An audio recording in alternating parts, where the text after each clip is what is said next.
Hello friends, how are you? How's life? I hope everything is good for you. Everything is good here. DJ's gonna be fine. Like he's doing all right. Like I'm feeding him chicken and rice, which he is 1000% happy about. Does not care that it's the blandest food on the planet. He just loves the fact that I'm cooking for him and making him food, and he'll be all right. He's doing better, much better. We just got to keep an eye on him when he goes outside. I don't really have... this has been a weird week for me. I don't have anything to talk about. I haven't been reading much this last 2 weeks. I've been reading some, but I haven't finished anything to talk about. I haven't really been playing any games. I mean, I have. I started a game on my Switch called Cozy Grove, which is kind of like a... what's the game with the island and the little pets, campers? My kids played it, loved the heck out of it. Actually, I think Malia played it too. Animal Crossing? I think it's Animal Crossing. Cozy Grove is basically Animal Crossing, but it has a story. And it's kind of one of those games that you play for like half an hour to an hour every day, and it's a real-time game, so you can't just like blow through this game. So I've been playing that in the mornings, which is interesting. Just nothing to talk about yet, because it's kind of a very slow rolling game. Like it takes months to finish this game.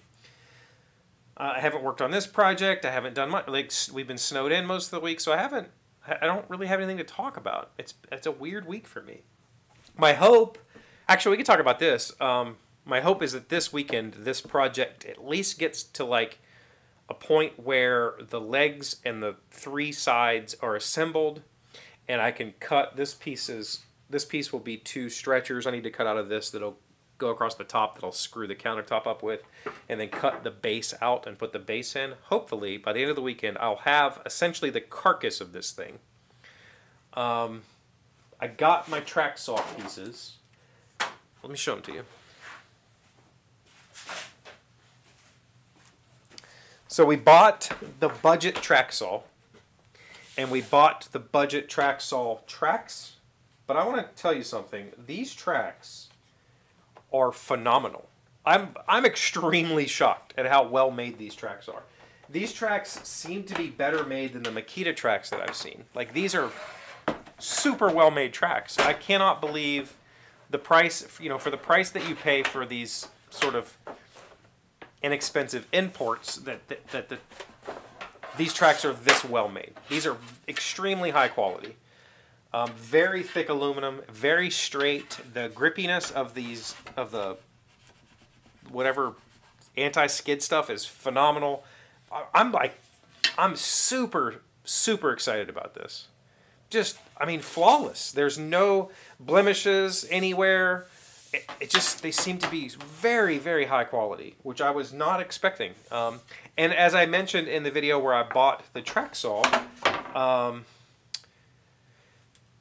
the profile of this track is the same as Makita's and the Festool's, and so like in the future, if the saw that I bought, if something ever happens to it, I could buy a different plunge saw and use my track and accessories that I already have.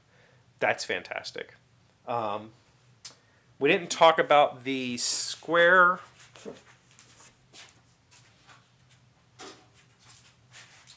This rail square that I bought is also kind of a budget piece. Actually, I think the rail square costs more than these rails, but the companies that make the like higher end tools, their rail squares cost about double what this costs.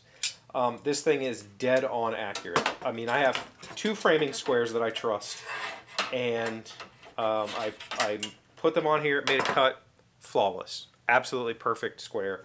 So this is, I mean, this is kind of a dream setup, honestly. Every time I've tried to work with sheet goods, making these cuts has been just a nightmare. And having a square that I can just set and rip a straight edge, I'm so happy. Like, I think that had I had this to break this sheet of plywood down, I wouldn't have had to come up with table saw setups to get it. I could have just cut everything with just this, and it would have been fine,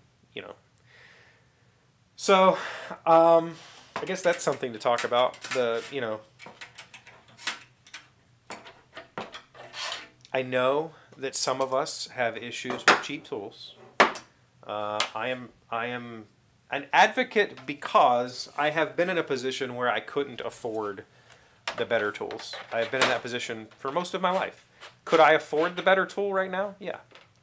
But there's also like a, diminishing returns, right? A law of diminishing returns. Buying something more expensive just because you hope it lasts longer doesn't really help if you only need it for a short period of time.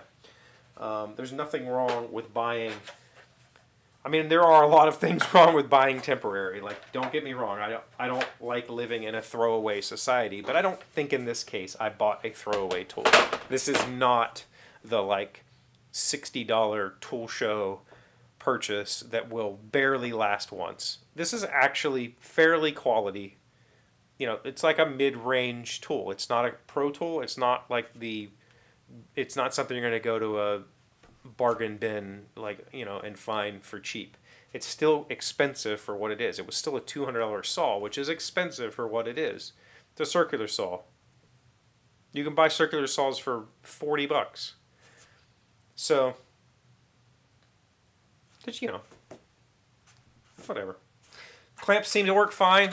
I bought PowerTech clamps, but I think what I have learned is, this is a good name brand, but this is the same cheap clamp you can buy. It's not, just because it says PowerTech on it doesn't mean that this is a official high quality. They just came, whatever. They just slapped their name on a import product like everybody else. So hopefully, I don't know if you guys, I didn't really see a lot of comment or care on the video editing that I did, showing me cutting these down and whatever. I'm going to do it again, and I'll just keep doing that when I have a workshop project, and hopefully people will appreciate that. Let me know if you do. It helps me to know if what I'm doing is beneficial, because I tried to show the use of the pocket jig or the dowel jig tool as best as I could without getting into some long ass explainer video, and hopefully the visual design, I don't know, the visual format helps with that. So let me know if you'd like to see more of that kind of thing. It wasn't too much of a hassle at all to film. That was the other thing. It was actually just set the camera up and I just did my thing. There was a couple of sequences where I had been using the quick clamp this way, but the camera was right here, so I had to do some awkward, use the quick clamp this way just so it wasn't weird for you. But that wasn't that big of a deal. Alright, I'm going to go enjoy my weekend. Oh, that's it. Malia and I started playing Cat's Quest 3. If you ever played the Cat's Quest series, they're fantastic, and they're really good couch co-op games. Just two people playing a stupid little RPG-ish type game with cats and a million puns. So give that a shot, too. Let me know what you got going on. Thank you for stopping by and checking in on me. I appreciate you very much. Please subscribe if you're not and hit the like button. And I'll see you again on Monday. Today's 1,000 plus little things happy, successful people do differently. We are learning... Oh, we're still talking about giving up or whatever, moving on. But now we are on 10 things you must give up to move forward. Number 1, letting the opinions of others control your life. In the end, it's not what others think, it's what you think about yourself that counts. Sometimes you have to do exactly what's best for you and your life, not what's best for everyone else. Yeah.